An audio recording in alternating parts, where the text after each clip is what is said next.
Hi guys, and welcome back to the Aspiring Home Cook.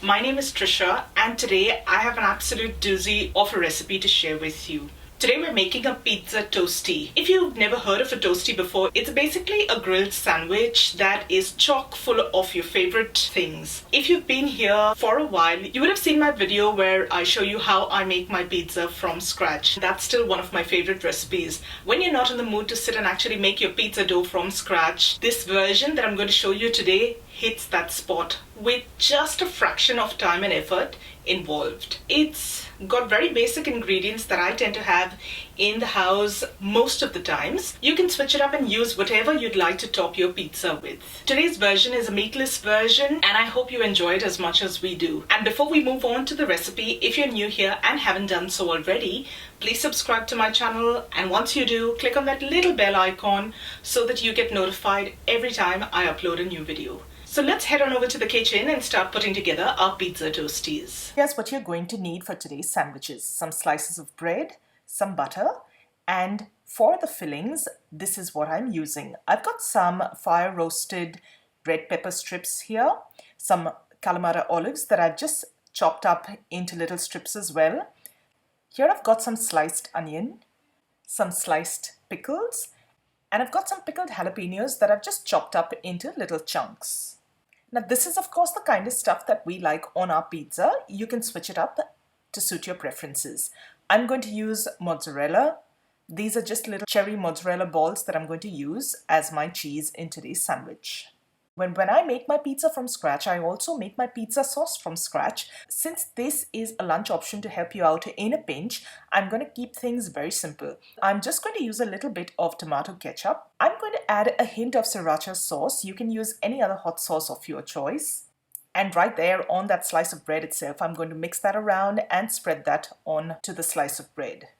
Here's a little twist that'll make all the difference. I'm going to go over and very lightly sprinkle some mixed Italian herbs. I'm going to crack some black pepper over it, so this is reminiscent of the kind of flavors that you'll find in a typical pizza sauce. And now all that's left to do is to layer all those beautiful veggies and toppings of sorts onto your slice of bread. Now I think something like baby spinach or even kale would go really well in a sandwich like this.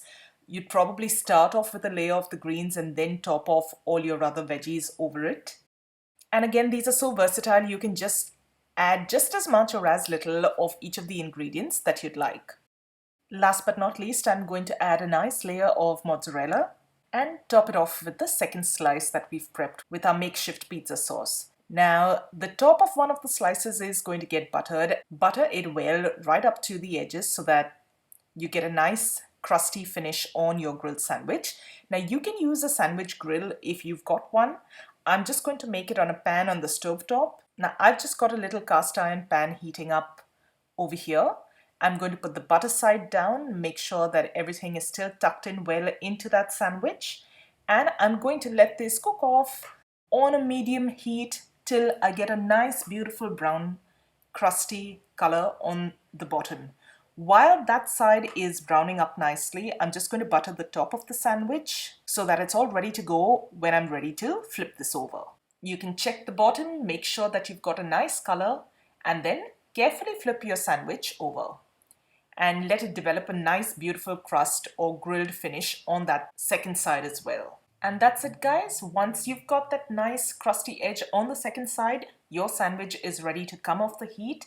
Remember to serve it nice and piping hot so that the cheese is still melty and gooey and ever so delicious. I just cut this down the center to make it easier to enjoy and so that I can give you a little peek of what it looks like on the inside. Here you go. You can see all those beautiful veggies in there, and that cheese has just about started to melt and is going to be really delicious. I serve this up with a ketchup. You can serve it with any sauce of your choice. All those veggies complement each other beautifully and result in a really delicious sandwich. I hope you enjoyed the video. If you did, don't forget to give this video a thumbs up and share it with family and friends too. Thank you so much for joining me today. I'm going to see you really soon with another delicious recipe. So till then, take care. Bye.